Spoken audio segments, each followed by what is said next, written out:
Hi friends, மம்முட்டி நடிச்சிருக்கிற பசுக்கான்ற மலையாள படம் எப்படி இருக்குன்னு பார்ப்போம். இதை ஒரு புதுமையான கேமிங் த்ரில்லர் ஜானரில் கொடுத்துருக்காரு. இதோட அறிமுக இயக்குனர் டீனோ டென்னிஸ். இதோட கதையில கொச்சி நகரத்தில் கிரைம் ரேட் ரொம்ப அதிகமானதால ஏசிபி பெஞ்சமின் ஜோஷுவா பொறுப்பேற்றுக்கிட்டு அதை கூடிய சீக்கிரமாகவே அடைக்கிறாரு. ஆனால் ஒரு கட்டத்தில் பெஞ்சமின் அப்படி சுத்தம் செய்யும் போது எதையோ ட்ரிகர் பண்ண கேமராவும் அப்படியே கிரிமினல் மாஸ்டர் மைண்டாக இருக்க ஒருத்தன் ஒவ்வொரு திருட்டுக்கு முன்னே பெஞ்சமின் டீமுக்கு குழுவை கொடுத்துட்டு கொள்ளையை நடத்தி அவரை டீஸ் பண்ணுறான். பெஞ்சமினுக்கும் அவரோட டீமுக்கும் ப்ரெஷர் ஏற அவன் சொல்கிற குழுங்களை வச்சு அந்த திருட்டு தடுக்கிறதுக்கும் அவனை ட்ராப் பண்றதுக்கும் எக்ஸ் ஃபாரன்சிக் எக்ஸ்பர்ட்டான ஜான் சீசரை வரவைக்க முடிவு செய்றாங்க.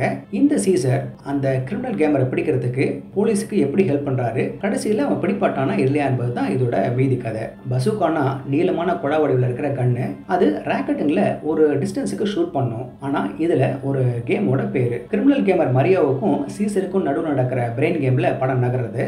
ஆனா ஒரு ஹைடெக் கேம்ஸ் மூலமா டைரக்டர் நம்ம கவனத்தை திருப்புவாருன்னு பார்த்தா super Mario, snakes and ladders, temple ரன்னு குழந்தைகளுக்கான விளையாட்டுகளை எழுதிருக்காங்க. அடுத்து படம் முழுவதும் ஆக்ஷன் சீன்களால நிரப்பியிருக்காங்க. இது மம்முட்டியோட ஸ்வாகியும் சாமி மட்டும் தூக்கி நிறுத்தி காட்டுறதுக்கு. ஆனா இந்த மிஸ்ட்ரி மெதுவா நமக்கு தெரிய வரும்போது எங்கேஜிங்கா த்ரில்லிங்கா இருக்கான்னா அதுக்கு பதில் இல்லை. ஆனா இந்த கிளைமேக்ஸ்ல வர ட்விஸ்ட் நல்லா இருக்கு, யாரும் அவ்வளவா எதிர்பார்த்திருக்க மாட்டாங்க. அப்புறம் ஏன் இந்த ஜிவிஎம் எல்லா படத்துலயும் இங்கிலீஷ்லயே அதிகமா பேசுறாரு? சரி, ஸ்டைலா பேசிட்டு போகட்டும். ஆனா இந்த ரைட்டர் கம் இயக்குனர் ஏன் ஏசிபி பெஞ்சமினையும் அவர் டீமையும் ஒரு குழுவை கூட கண்டுபிடிக்காத அளவுக்கு எழுதியிருக்காரு?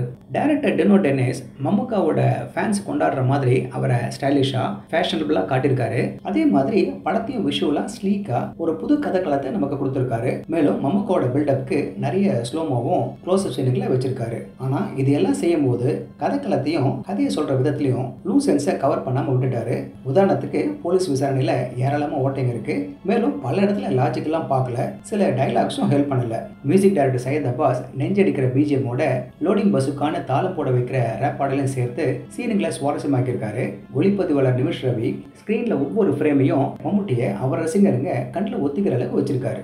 கேமிங்கை மையமாக வச்சு ஒரு த்ரில்லரை கொடுத்துருக்கிறது ஆடியன்ஸுக்கு புதுசாக இருக்கும். கேமிங் வழியாக ரகசியமாக கோட் வேர்டில் சேட் பண்ணிக்கிற மாதிரி சீனுங்க இருக்கும். அது மாதிரி கரண்ட்டில் நடக்கிற சம்பவங்களை கொடுத்துருந்தாங்கன்னா நம்ம கதையில் ஒன்றதுக்கு இன்னும் வசதியாக இருந்திருக்கும்.